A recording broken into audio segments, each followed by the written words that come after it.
Good afternoon, everyone. Welcome to this masterclass where we will present to you holistic marketing measurement with rituals. I'll do the introductions first. My name is Melle Staelenberg. I'm CEO at Objective Platform. We are a marketing measurement provider specializing in media mix modeling. And with me on stage today, we've got Arnold Vlaander, media effectiveness specialist at Rituals. I had the pleasure of working with Rituals for a while earlier this year and super impressed with the brand. It looks like Rituals is literally everywhere, right? Shopping centers, train stations, even at the airport and through partners like Douglas and Sephora. Amazing brand. I read, Arnold, that you're opening 250 stores this year alone. Is that right? Yeah, I didn't count them all, but somewhat right, I think, yeah. It's amazing. Just let that sink in for a moment. 250 stores in a year, that's 5 stores on average a week. So you're opening a store a day. The logistics of that is pretty impressive. So very happy to have Rituals as a client of ours. Even more happy to have them here on stage today to go through some of the learnings that they have with Objective Platform and marketing mix modeling specifically. In terms of the agenda, Arnold will take you through why they selected an MMM provider and why they partnered with us. I will then share with you some of the advantages of using marketing mix modeling in general. Arnold will then go through some of the findings of working together with us and also present to you what's next in terms of next steps. Hopefully we have a bit of time at the end for a Q&A. If not, there's always time to meet us afterwards. We've got a stand not too far from this area, so please come and say hi afterwards. I'll hand over to Arnold now. All right. Thank you. Right, first of all, thanks for having me, of course. And yeah, I think this is a legit question, like why am I here on stage? And why did I actually partner with Objective Platform? Yeah, there was a moment in time where we at Rituals sat at the table and asked the question like, how effective are we actually with our media? We had the idea that we are quite aware of what we're doing, but we had the feeling that we could be a bit more strategic with our maturity considering measurement. So this is where we wanted to go. Then the question is, all right, what are we doing and how do we get to the next stage? So one thing that we do at Rituals is what's called a brand tracker. Basically just interviewing our consumers on a continuous basis. And that helps us a lot, gives us a lot of insights directly from our consumers. But of course, there are also some cons to this way of working. Another thing is the MTA, also multi-touch attribution. It's something that we build ourselves and it's quite enhanced, I would say. But the other hand, it's also just based on clicks, right? So it's based on digital data. And like Melle already said, we do have a lot of stores. As Rituals, we are also an offline brand. So there's a gap here. People can interact with us also in the streets. And we don't really know what the effect is of when someone, in this example, tries the new perfume in the street. So talking about these stores, we thought, what are actually factors that impact the success of our stores? And there are a lot of things, I would say. It's of course the layout. We take a lot of time to make it nice. But of course the opening hours, the location, it all affects how much revenue a store will get. Stock levels, of course. If we don't have a product, we can't sell it.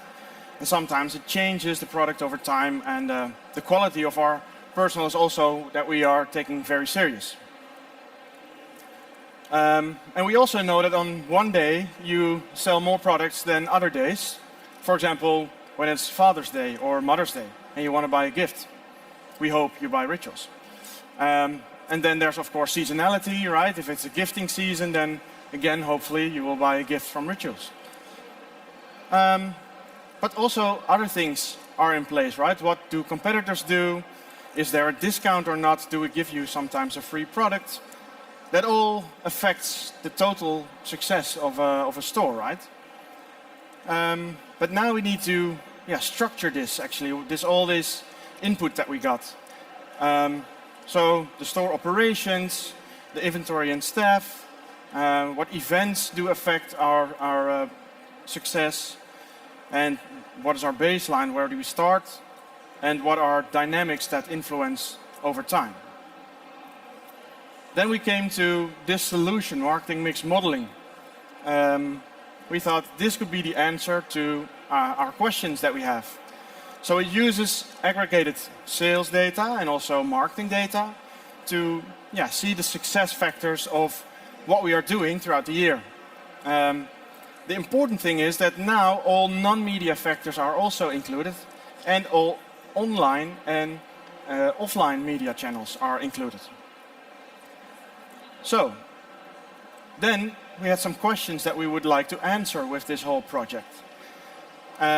Like I already said, what factors impact our revenue growth? And then if we do a campaign, then what is the optimal mix of channels actually that we use? Is it out of home? Is it cinema? Is it just digital channels? And is there a spillover effect? We do have a lot of different products, hopefully you know some of them, but if we advertise with a candle, do you actually buy a candle, or do you just still buy the gift set or a shower phone? These were questions that we hope we could answer with marketing mix modeling. And then to come up to the next stage, we needed to find a partner to do this with. And we spoke to a lot of different clients, different brands, friends of ours that have been using marketing mix modeling in the past, and they gave us some advice, right? So you need to have someone to translate it into actionable business strategies. It should be a long-term partnership, right? Doing it in-house is an option, but it takes a dedicated data team. And you need a full FTE for guidance to success. Right, so we got a lot of insight from speaking with different clients. And then we made some sort of a pros cons list to the options that we have. So we could do it in-house, do it ourselves. Which is nice. You have a lot of flexibility, of course, because you're doing it yourself. But it also takes a lot of time, and you need to have the right people in-house. We already are working with a lot of different agencies and partners, so we also considered talking to them. They have a broad knowledge. They know the brand already, so that's nice. But on the other hand, there's also not their core focus to focus on marketing mix modeling. And I was also thinking, if you buy for us, then you're probably also biased by telling us you should buy more. So then the other solution could be software. It's their core focus, right? They do this as a living, but it's also sometimes more expensive.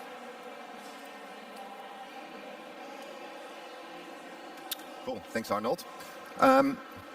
Let me take you guys real quickly through the different waves of marketing measurement. I think it's important to understand where we are today and where we're coming from. So I'd like to do that based on three so-called waves. And the first wave is the unmeasurable era. So the time where marketing was just done based on marketing theory, marketers advertised based on intuition, creativity, and at the end of the day, you would really know how effective your marketing would be. I think most of you in the room would be familiar with this saying from John Wanamaker, saying half the money I spent on advertising is wasted. The problem is I don't know which half. So still very much true in this era of unmeasurability. That era sort of ended at the turn of the century. And then we entered a new wave, the digital revolution. And I think most of you in this room, myself included, have been riding this wave for the past 20 years or so. It started off really exciting, right? Digital platforms suddenly emerged, and you didn't just have to advertise on TV, radio, offline and print anymore, but you had all these amazing new emerging channels where you could reach customers who were online. What happened as a result is that a new type of marketer emerged, the digital marketer, and quite often focused on performance marketing, some more lower funnel harvesting. The brand side of things were then still represented by a brand team, typically just looking after offline media and trying to build up the brand. But it caused a bit of a divide within many businesses. What we saw over the last couple of years is that platforms like Google Analytics became not only ingrained with the typical marketer, but they were used dashboards across the whole business. So suddenly CFOs got interested into Google Analytics. The problem with dashboards like that, as Arnold already alluded to, is that they're purely clicks-based. And we as marketers, we all know that there's a lot more to marketing than just driving clicks, right?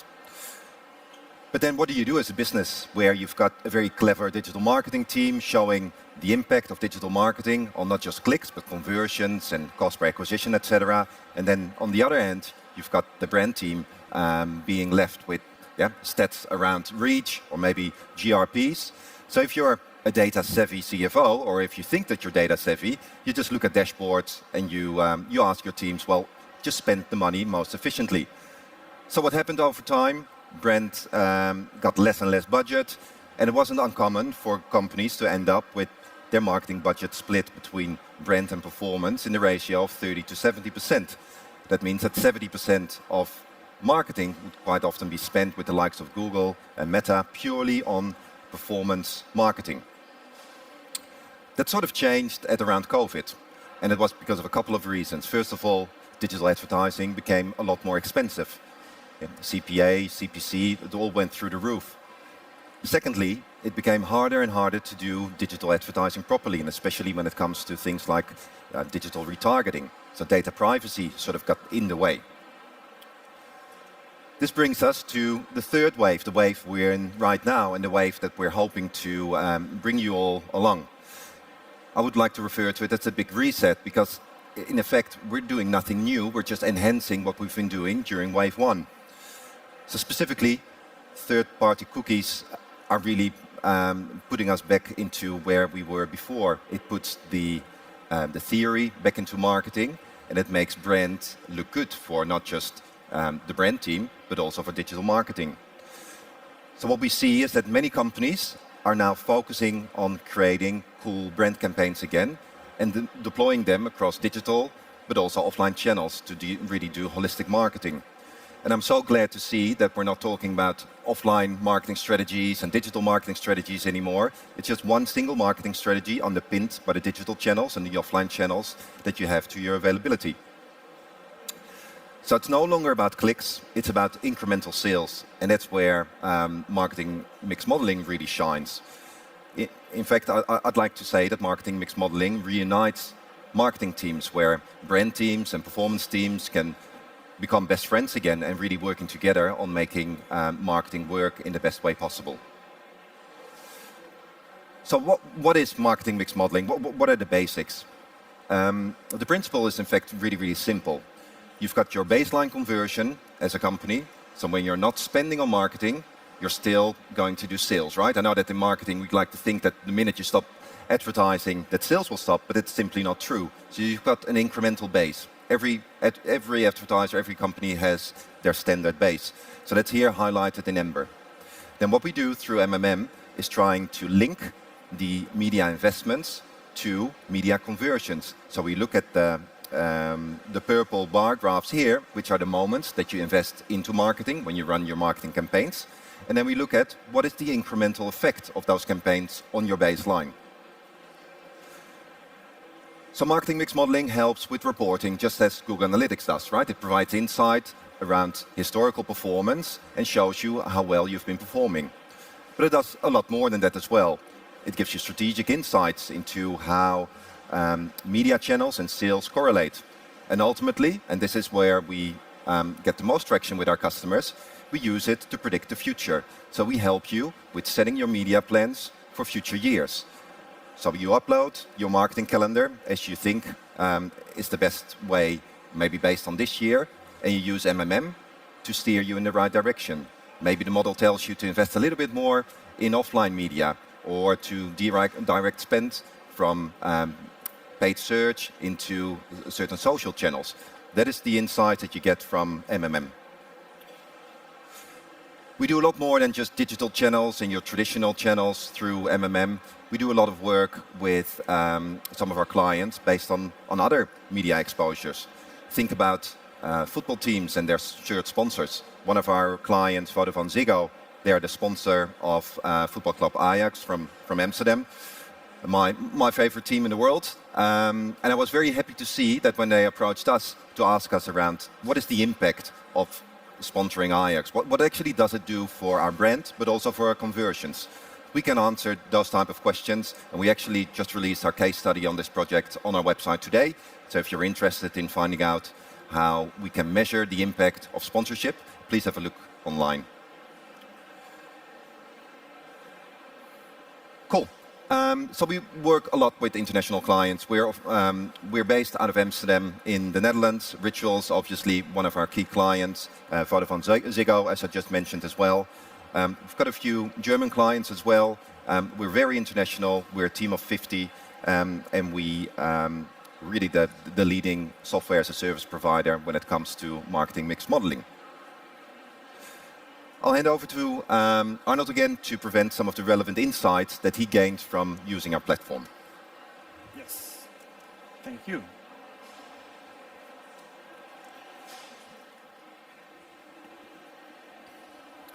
All right, so what did we do and what did we learn actually?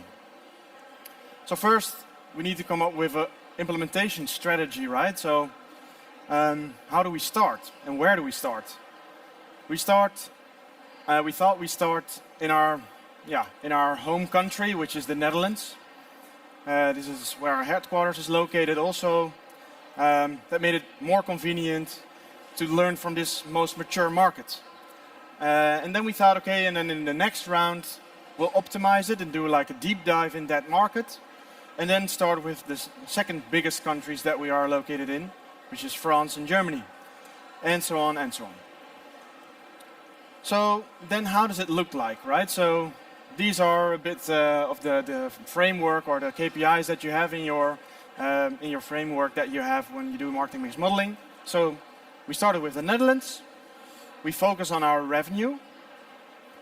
And we had to make a split in the product types that we had. So we have body products for in the shower. We have home products like a candle. We have gifting, which are gift sets. And we have beauty products also, like skincare products. And we have two sales channels for now.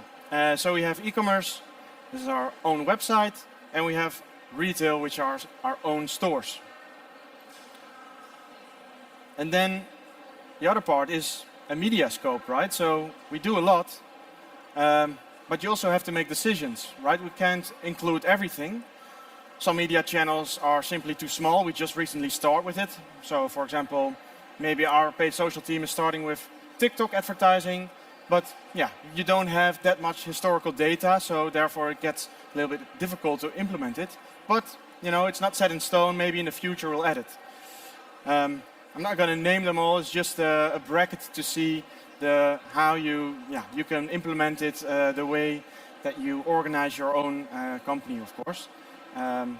But for us, a discussion was again like, okay, all the different campaigns that we do, like Christmas or the Advent campaign, or I don't know, sometimes the retargeting, where do we categorize this? So to get insightful results in the end. We have always on campaigns, but you also have marketing campaigns just in general to show a new product. But we also have a Mother's Day campaign just to enhance that idea, like, hey, remember Mother's Day is coming, maybe you should buy a present for your mother. And then we also needed to decide the important non-media factors. So for example, business dynamics that we selected were free products. What is the effect of whenever we give a free product? So if you are a member at Rituals and it's your birthday, you get a small present. What's actually the effect of that? That's quite interesting, right? But next to that, we also do discounts. So sometimes during winter or summer, we have a sale period. What is the effect of that time period that we actually have a sale? Then, like I already said in the beginning, you have also different events on the calendar. Just because it's Christmas, people start to buy more. And it's not necessarily due to our wonderful campaign. maybe also, but it's also because it's just Christmas. Something interesting about the baseline that we find is that during the weekdays, of course, you have a build-up. Throughout the weekend, people will go more to the retail stores. But we also found that the salary payout is quite important, actually. And we see a lift in our sales the moment that people in the Netherlands get their salary. So they have more money to spend and they buy rituals gifts, actually. So how did the process look like on workload, so to say? Whenever you do the start and get to know each other, then the data part starts. We thought we already had it quite structured quite well, but nevertheless, that takes the most amount of time. So this is not to warn you or to scare you, it's just to show you guys, like, don't be scared in the beginning that it will take time. Yeah, it's gonna take time. You need to make decisions where you're gonna divide which campaign, which media channels. And then whenever the modeling starts, you are quite fast, I have to say. So yeah, that's nice. So what are insights that we have? So the first is, now we can actually see what the impact is of what we are doing. And maybe it sounds quite like an open door, but it's actually quite new, right? Now we can sit at the management board and say, hey, we are doing stuff with these people, with this amount of budget, and this is actually what you get in return, as an omni result, where before we could report on our digital channels, CPA, which is nice, and maybe the offline channels measured some uplift, but now it's combined. You have an omni result, and that's new. And then you can start having the conversation. Then looking into the future, we can start building new media scenarios, right? So here's, for example, a home campaign where we want to showcase our new candles. But then, okay, maybe you can have different ways of approaching. Maybe we only do offline channels, or we do online with only one offline channel. And there you can play a bit like, okay, if we divide it in different ways, what will be the measured outcome that we can expect, actually? And then we can also show, okay, if this is the way of approaching it, then we will actually get, in this scenario, 5% extra revenue to the previous setup that we had. Like I said, then you have this overview in the platform where you can optimize your channel mix, and it will just give you, based on their algorithm, an idea. Okay, maybe you thought you should invest in this way, but try to divide it a little bit differently, where you should, in this example, focus a bit more on online video, for example. And this is an overview of how that forecasting then looked like. So we can plot the whole year, for example. This is our year budget. We have some peaks during certain moments because there are, end of the month, for example, or it's weekend, and then the added extra value of our media campaign. The other thing that we were very interested in was the spillover effect.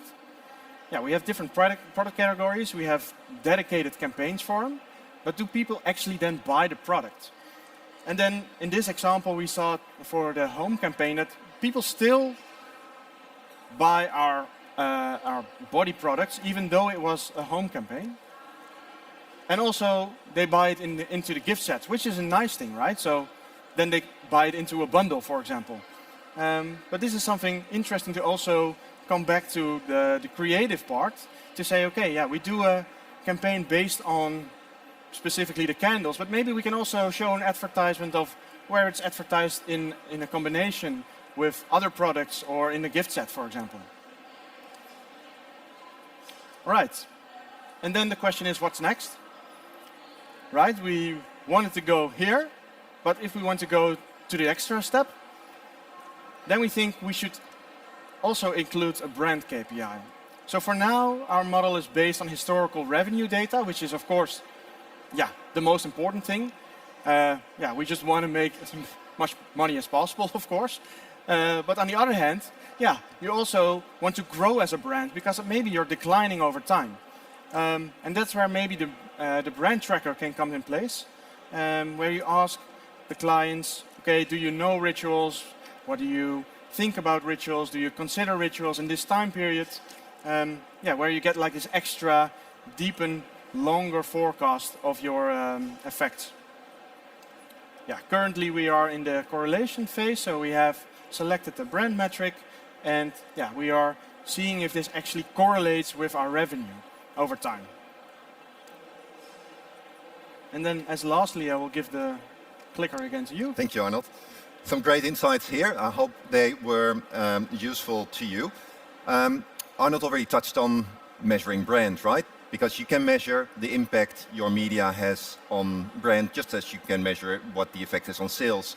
And brand is a very hard thing to measure.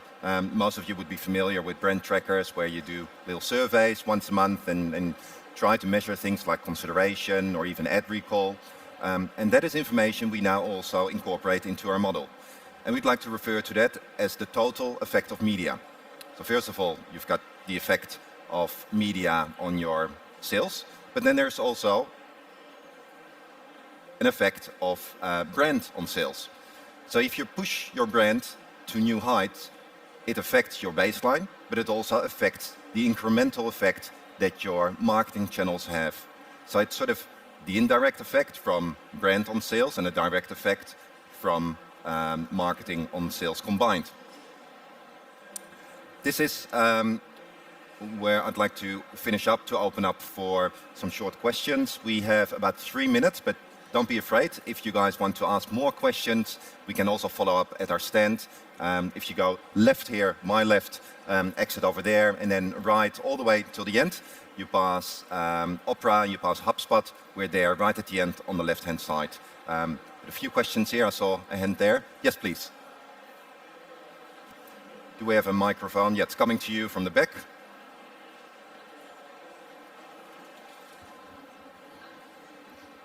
Thanks.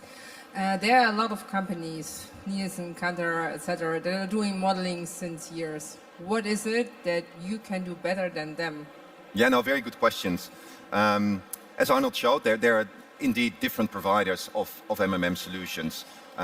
What we are very proud of is that we are objective. So therefore, objective platform. We're not related or we're not affiliated with any media agency. We don't have any skin in the game. So we provide you a holistic overview of what marketing measurement actually shows you. So first of all, I think that's important. Secondly, we provide MMM as a SaaS platform, so software as a service. It means that we help you integrate it, but then it's ongoing. So with typical or traditional MMM providers, you tend to get one-off insights, or maybe static reports, gives you input around how you performed historically. What we'd like to focus on is really the forward-looking model, where we show you through Media Scenario Planner, for example, how to best utilize your budget and let our tool help you guide how you actually should not set your budget, but optimize it through the different marketing channels and then campaigns as well. So we'd like to refer to it as next-gen marketing mix modeling because, as you're pointing out correctly, MMM is nothing new. It's based on statistics, econometric models, but I think when you combine it this way and integrate it with all the right data sources, you really have a setup that you can use ongoingly and refresh based on new data as it becomes available. I would also have another.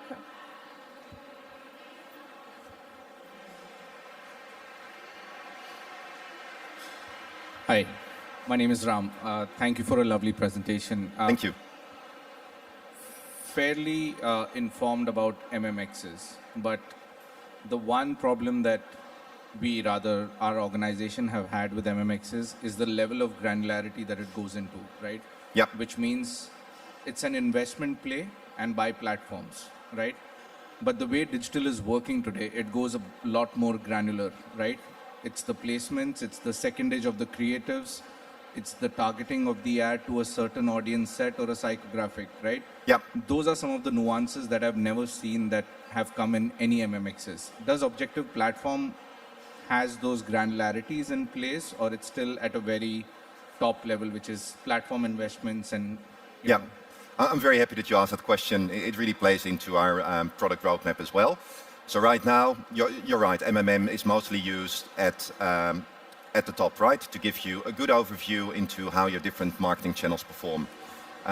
With our current integrations, we can go a few levels deeper. So we typically optimize across campaigns as well. So that really helps, right? Knowing which campaigns you can run best across what channels.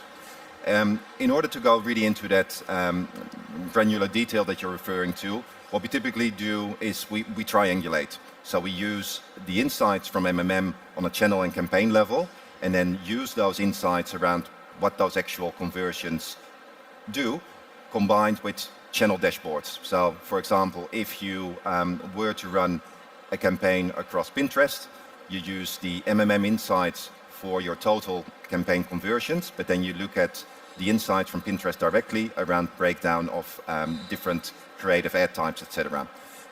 Going into the next year, we've got plans to integrate that even better within our platform, so that Objective Platform really becomes your one-stop shop, that if you come to the office on a Monday and want to see the campaign performance over the weekend, the information is always there for you, and you don't have to use multiple dashboards and multiple sources to get that granular detail that you're referring to. Thank you. Time for one more question, I think.